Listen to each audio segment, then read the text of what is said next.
Okay, this is part 2 of creating prints using a glue gun, and here are some of my prints. This is one on white rice paper, and I just did a little brushing over the wet paint for the nose and the eyes. Here is one on a paper bag, and I put this one in here because this one started out like this one. So I glued my paper bag to a sheet of Bristol paper, and then I just started more traditional painting and then using some color pencil. Okay, so I know it seems weird, but it went from this to this. Okay, then last week I pulled this one on a sheet of, I don't know, I just had some old wallpaper in the garage, and I'm not quite ready to do anything with this. There's areas that I like and areas I don't. Like, I don't like this big black blob. I like the fruit on the dog's head. It almost looks like it's got a little headband, or they call it a fascinator. So I'm thinking maybe this will be a girl dog, and I can't decide. Can't really decide yet what to do with the background. Is it going to go more pink? Not sure yet. So I'm giving myself time to think on that one. Okay, but I wanted to show the wallpaper, so this is a little less traditional. Then today, this is what I did. Here's my original print plate, and I had this wood grain rice paper. So what I did, before I show you that, is I did like a rubbing with, now of course I can't find it, like a crayon to get the outline of the glue gun. And I used that as a pattern to cut out this shape. Then I Mod Podged and I glued this down. I wanted to have this ready to go for class today. But then what happened is I had this leftover shape from the cutout, and I thought, if before I glued this down, I re-inked this and I printed onto this wood grain paper. And so, because I thought, oh, the wood grain kind of looks like dog fur, right? So I can glue this to another sheet of Bristol paper and do some more work on top of that. So again, I love, with printmaking, you can get many different renditions out of the same subject. So, and if you get a whole bunch, probably guaranteed you're going to get one that, at least one that you like. So I kind of like this, like he's in the log cabin look. So I'm going to try and do some painting on this now, and then I'm going to show you one on fabric. I'm going to have to turn it this way just so I can orient myself as to what I'm doing. And I think I might go with more natural colors. It's kind of reminding me, I don't know if anybody remembers, it's so cheesy. When I went to the doctor's office as a kid, it was actually kind of frightening. They had these, I don't know who the artist was. It was like all these different dogs, like playing cards and smoking cigars. How's that for in a doctor's office?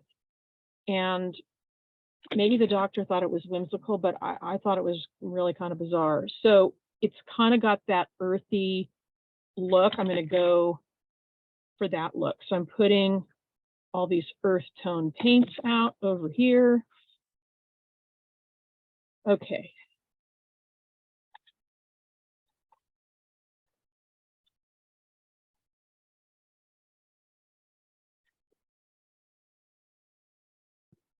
Laura, that paper behind that wood grain paper came like that? So if you're local, it's the Paper Source on State Street. Okay. Amazing decorative papers. I would go in and check them out. They had this, and of course I had to have it. Okay, so I just usually start kind of loose and just brush this on, and some of the black from below will show through, and either I'm going to like it just like that, or I can do more layering, which I probably will. And you can use this black line to your advantage, let it show, not show.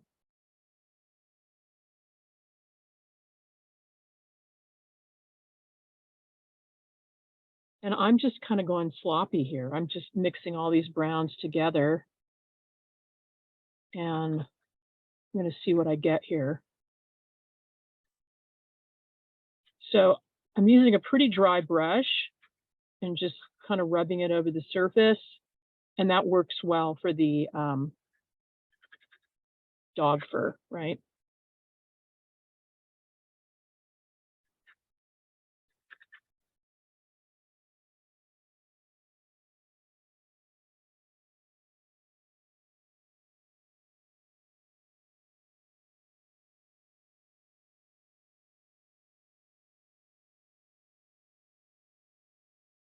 Kind of watching it on the screen, it's sort of a little bit of magic how it's just appearing.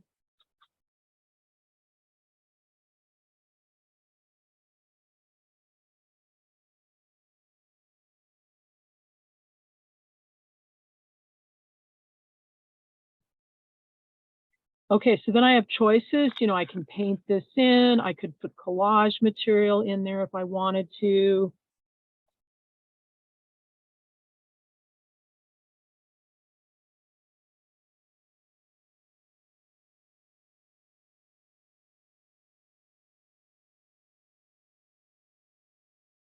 Okay, if I don't like I don't really like that. So I can take a rag and I can pull some of that paint out.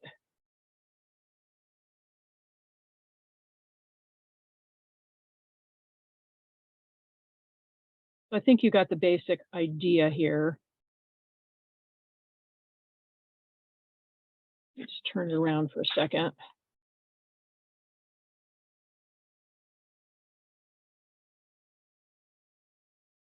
Again, if it gets too wet, I can just put it aside and then come back.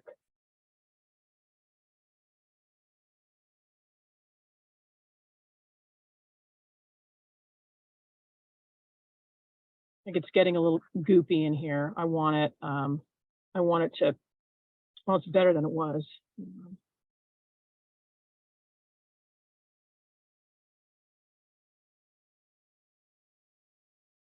Okay.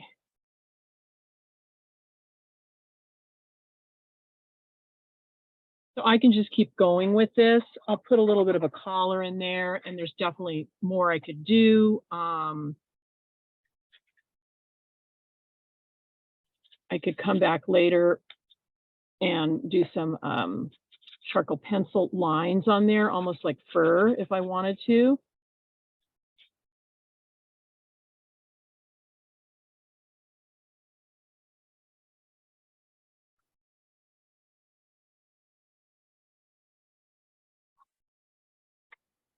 Okay, I'll put a little bit of a collar in, and then I'll move on to my other one.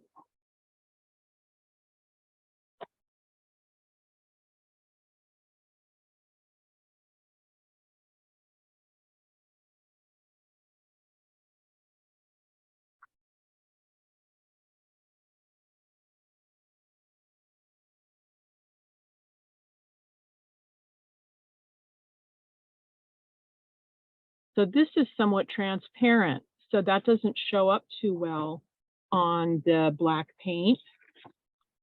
So if that's the case, you might want to put something a little more opaque on there, let it dry, and then I could come back. So I'm going to go with this more opaque kind of, I don't know what that is, like a rose color.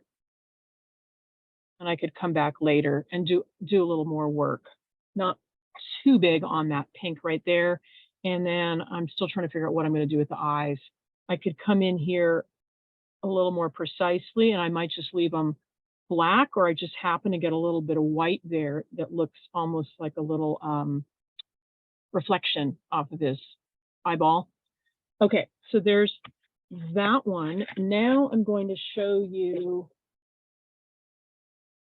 painting on, I pulled a print on a pillowcase, and there are specific fabric paints you can use, but I did a little test before I got online, if I can find it here, on a pillowcase where I can liquefy some of my paint, and then it's almost like staining. It's going to start spreading.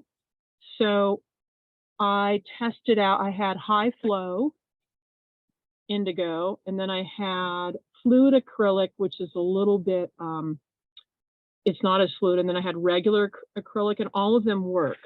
But so here, let me just start.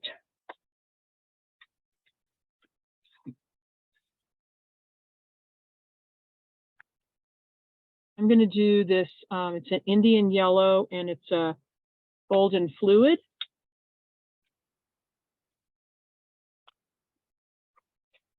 So if you're working on fabric, I want to get that pretty, what's the word, liquidy.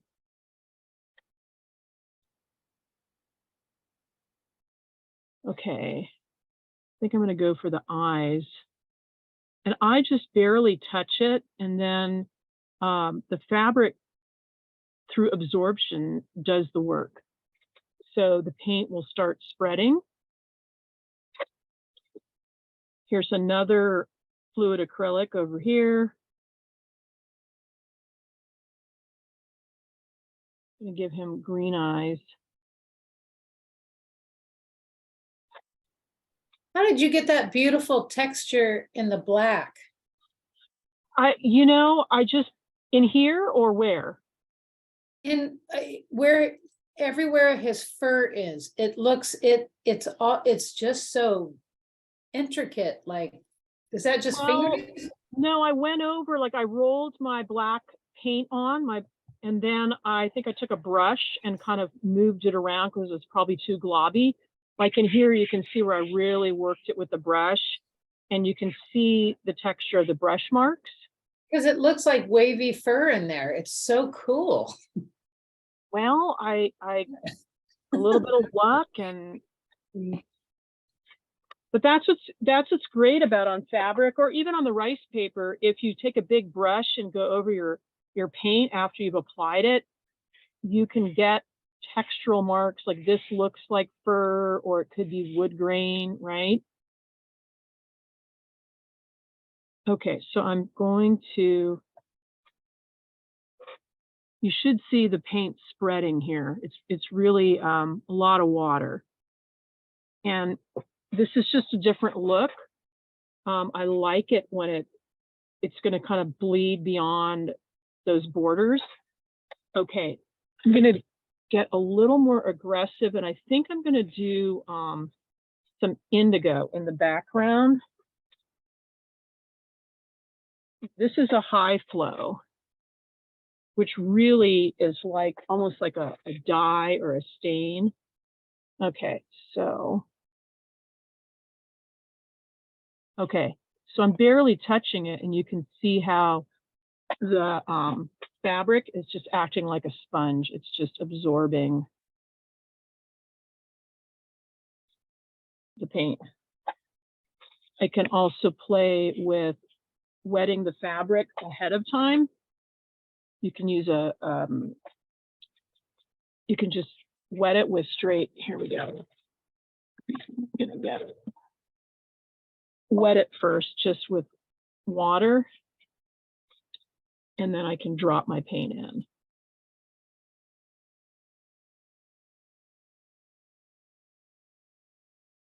And then let it bleed out the side here.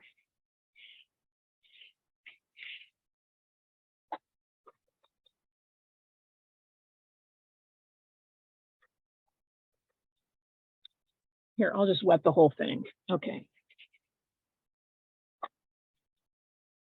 Using this nylon brush from the paint department. And underneath the fabric, I did put a piece of drawing paper which will absorb some of the paint slightly. That's a good idea. Okay, so I'm just wetting the whole thing.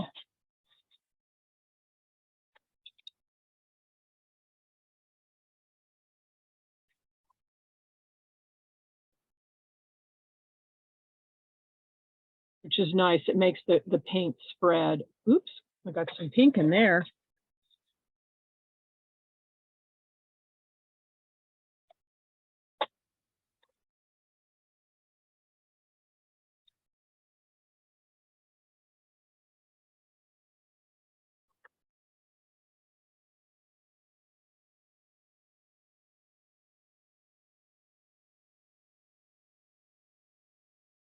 You can even do little dots and have that be part of the pattern if you want. So this is more of a transparent thing. I'm not really layering. I mean, I suppose I could put some thicker paint on there if I wanted to, but I kind of like the transparency, you know, that it's a little more atmospheric.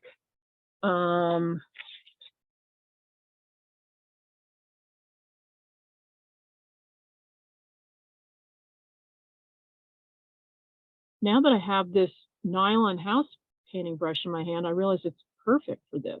It's holding a lot of paint. Okay, and then I can intentionally let the colors bleed into one another. Okay. It's kind of nifty.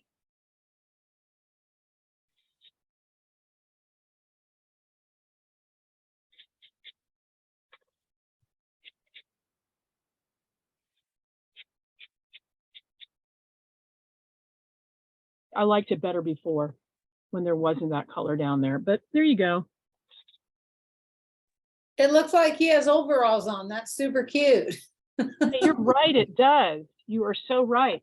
So now that you said that, I mean, if I wanted to go in that direction, I could.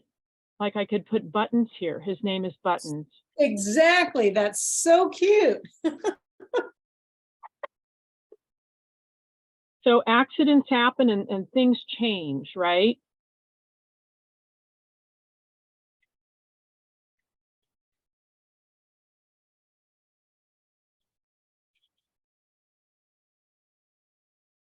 Another thing you can do when it's still wet, if I threw salt on there, the salt will absorb the paint and it's going to leave a speckle effect.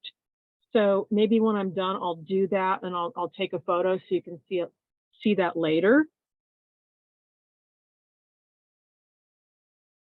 So this is heading obviously in a different direction. It may not be your thing, but I thought I would show it as another, it's another option. Okay, I feel like I need red in there somewhere.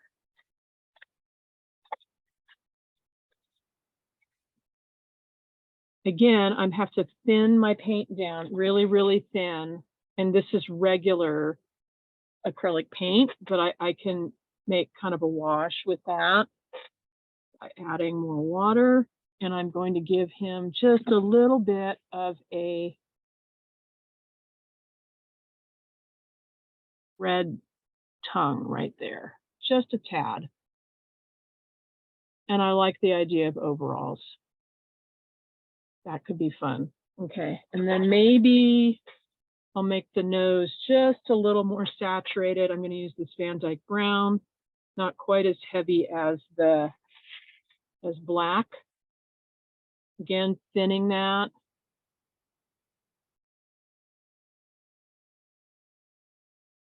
And letting the fabric absorb the paint.